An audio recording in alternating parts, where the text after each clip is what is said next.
Hi there, good evening. Welcome along to the Transfer Show. It's a busy one. Dharmesh, Sheth, Kaveh, Solhekol, Melissa, Reddy are all here alongside me to take us through it all. Now, no one has spent more money than Chelsea this summer. Raheem Sterling and Marc Cucurella are the biggest deals so far, and Thomas Tuchel is ready to go again. Yes, Chelsea are the team that very aggressive in the transfer market so far. Todd Boehly has cash to spend and he's willing to spend it.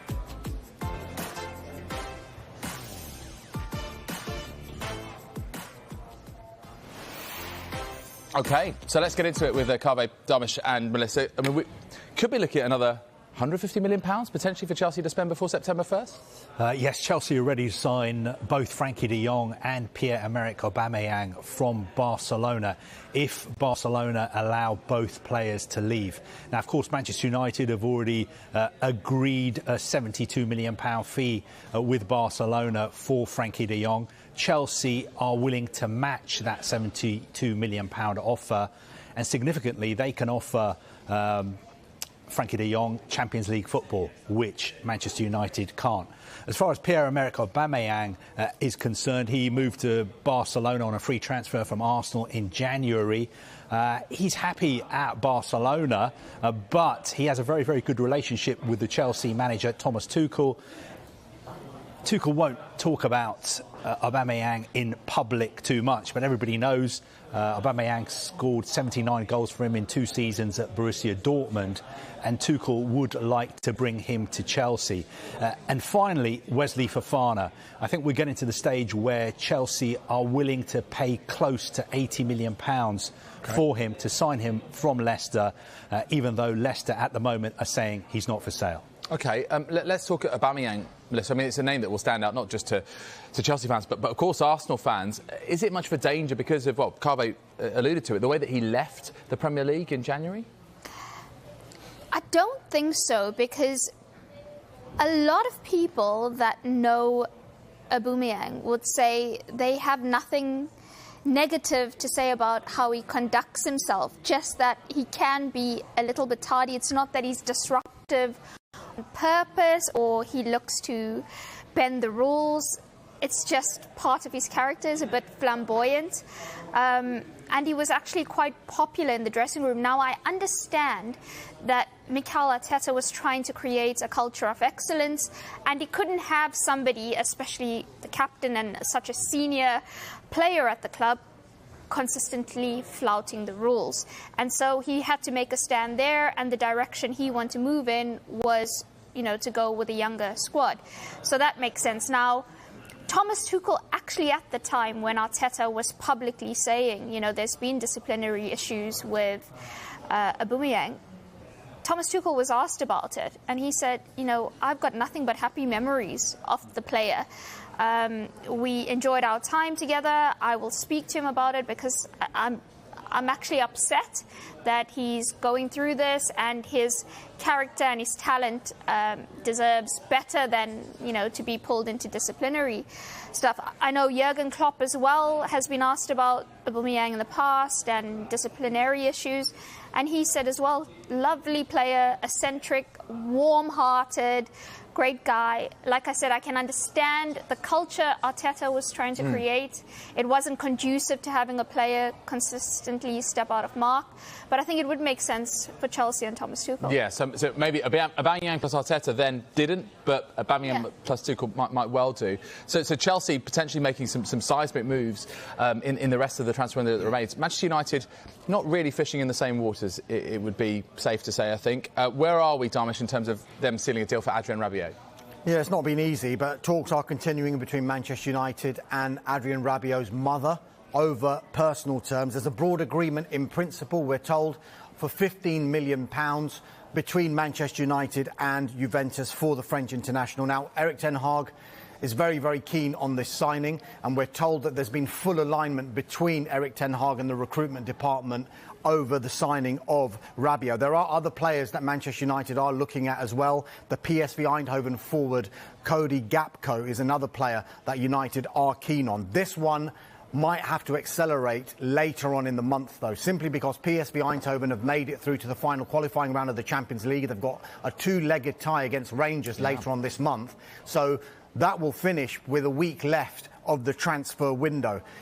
Also, following United's decision to pull out of the Marko Arnautovic deal, I think they're being bombarded with agents saying, we can offer you this player. One of them was Alvaro Morata. But let's make this clear. United's number one priority remains Barcelona's Frenkie de Jong. And I know Kaveh was saying that, you know, they can offer Champions League football at Chelsea.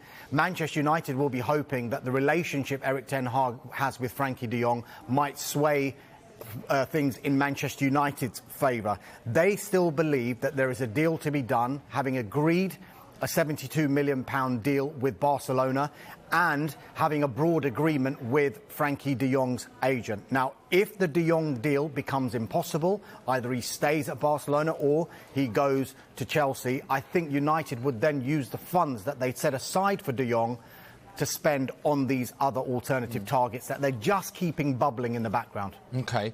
Across Manchester, Melissa, I mean, hasn't been huge amounts of news on the Premier League champions, but what can you tell us about their search for a left-back?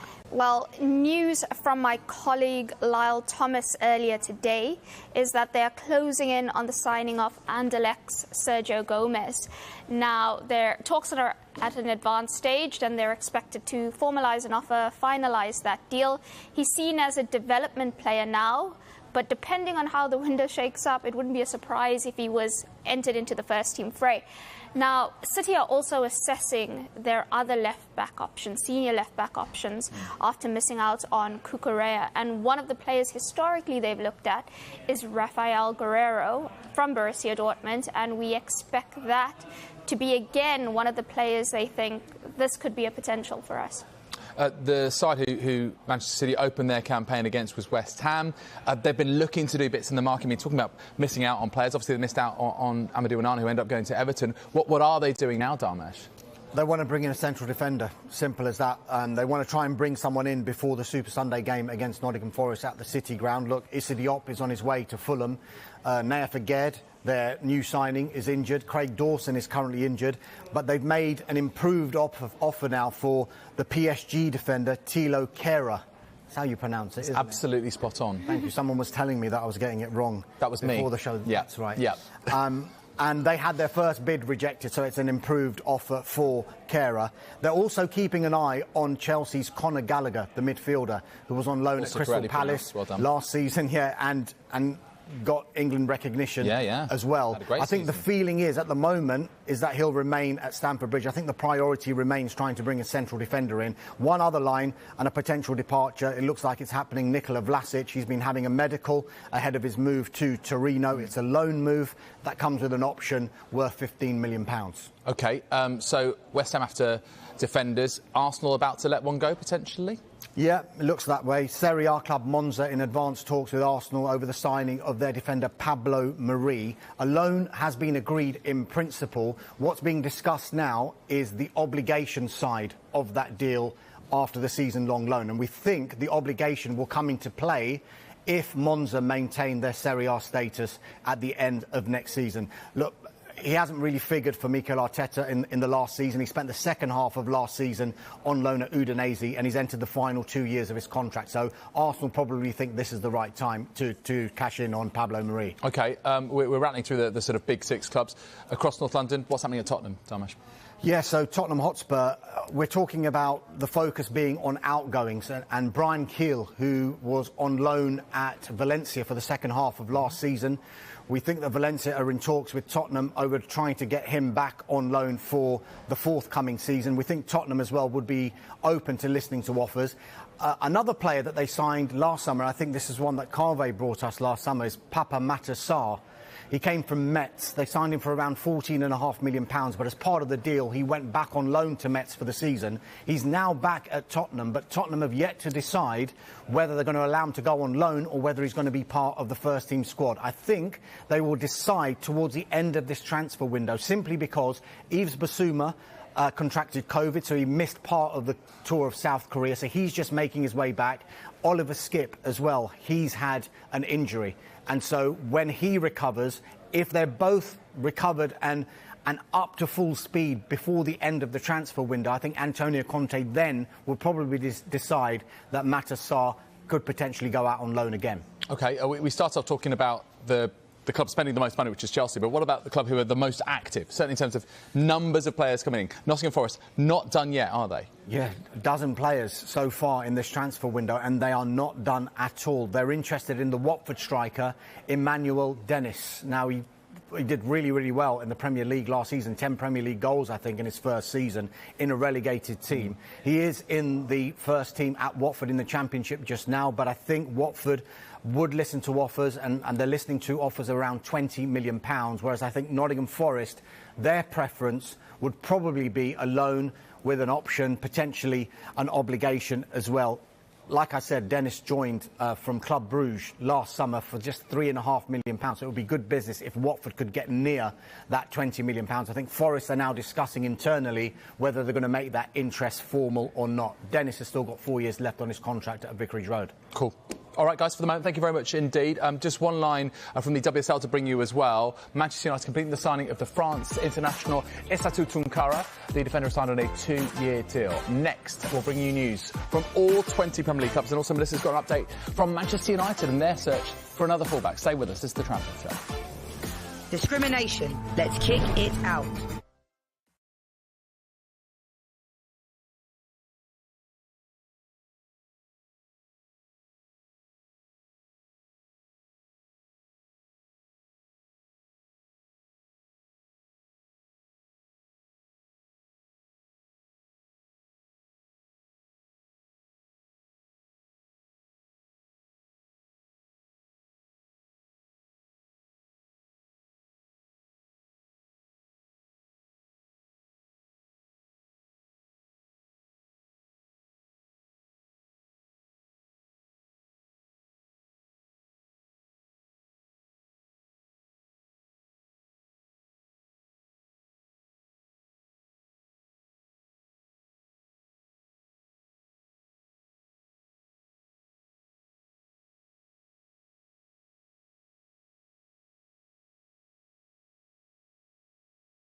Time now to go around the clubs. Certainly is, Kaveh. Serie A club Monza in advanced talks to sign Arsenal defender Pablo Mari on loan. Aston Villa may listen to offers for Bertrand Traoré, Anwar El Ghazi and Morgan Sanson. Bournemouth want to sign at least 2 more players, with a central defender and a winger the priorities. Brentford have completed a £16 million deal for Sampdoria and Denmark midfielder Mikael Damsgaard. Brighton made big money on Marc Cucurella and Yves Bissouma. They're in the market now for a midfielder and a left-back. Chelsea are ready to sign Frenkie de Jong and Pierre-Emerick Aubameyang if Barcelona allow both players to leave this month. They're also willing to pay close to £80 million for Leicester defender Wesley Fofana. Crystal Palace have agreed a deal to sign Lens central defender Kofi Balmer. Everton are looking to sign a forward. Coventry striker Victor Gyökeres is one option. Issa Diop has been having the second part of his medical ahead of his move from West Ham United to Fulham. Leeds United are being linked in South America with a move for Los Angeles FC midfielder Jose Cifuentes. Leicester City midfielder Hamza Chowdhury has joined Watford on loan. Jurgen Klopp is happy with his midfield options despite injury problems. Of course, Jude Bellingham is a long-term target. Manchester City are close to signing Anderlecht left-back Sergio Gomez. They're also interested in Borussia Dortmund's Rafael Guerreiro. Manchester United, of course, still in talks about personal terms for Adrien Rabiot. A £15 million deal has been agreed in principle with Juventus. Newcastle United have made 3 signings so far in this transfer window. They want 2 more, we think, a striker and a winger. Steve Cooper has already signed 12 players and he's interested in Watford striker Emmanuel Dennis. Southampton are interested in Marseille right-back Paul Lirola. If they sign him, they could allow Jan Valery to leave. Tottenham concentrating on outgoings, with Valencia trying to sign Brian Gil and Villarreal chasing both Tanguy Ndombele and Giovanni Lo Celso. West Ham United have made an improved offer for PSG defender Thilo Kehrer after their first bid was rejected. And finally, a busy week at Wolves with the arrival of Gonzalo Guedes. Chelsea striker Michy Batshuayi still remains an option.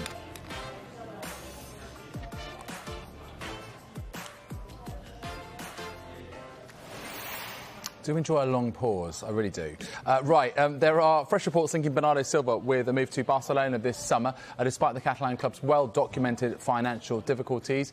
The Portuguese football expert Pedro Sepulveda believes that he could leave if Barcelona can raise the funds. Let's hear from him now.